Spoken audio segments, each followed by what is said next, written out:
On n'est pas bien? À la fraîche? Minute Papillon. Bonsoir, c'est Laetitia Béraud. Bon retour dans Minute Papillon, le flash de 18h20 du vendredi 14 décembre. Un mois après le début de leur mouvement, les Gilets jaunes s'apprêtent à un acte 5 demain. Samedi dernier, la mobilisation avait rassemblé 136 000 manifestants en France, selon l'Intérieur. Près de 2000 interpellations, des dégâts, des affrontements dans plusieurs villes comme Paris, Bordeaux et Toulouse. Une large et stable majorité des sondés approuve la mobilisation des Gilets jaunes depuis début novembre, un soutien de l'opinion nettement plus élevé que lors de précédents mouvements sociaux ou syndicaux, souligne l'historien et sociologue des mouvements syndicaux Stéphane Siro. À 20 minutes, il explique que cela a joué dans le rapport de force avec l'exécutif. Son interview à retrouver sur 20 minutes.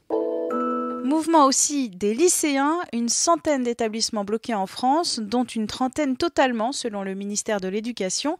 Les académies de Versailles, Créteil, Montpellier, Marseille les plus touchées. Ni féminin, ni masculin, l'Allemagne légalise un troisième genre sur les certificats de naissance aujourd'hui. Le pays est précurseur en Europe dans la reconnaissance des personnes intersexes. À côté de féminin ou masculin, on pourra cocher la mention divers pour les personnes concernées, rapporte l'AFP. Selon les statistiques des Nations Unies, entre 0,05% et 1,7% de la population mondiale est intersexe. Handball, après 2 longues phases de poule, les Françaises jouent ce soir. Ce sera à 21h devant 15 000 supporters de Bercy. Ce sont les demi-finales de l'Euro contre les Pays-Bas. Miss France 2019, le concours c'est demain soir sur TF1 et comme le souligne Claire Barrois, un jury de présélection décide d'un top 12 avant l'élection des Miss en direct. Cependant, les membres de ce jury apprennent qui sont les sélectionnés en même temps que les téléspectateurs. Elle vous explique comment cette présélection est faite dans son article sur 20 minutes.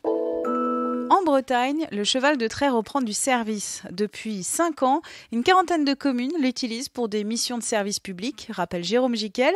Parmi eux, Oscar Le Canasson, aide à l'arrosage des fleurs ou au transport scolaire. Minute Papillon, passez un bon week-end, on se donne rendez-vous lundi, midi 20 pour de nouvelles infos.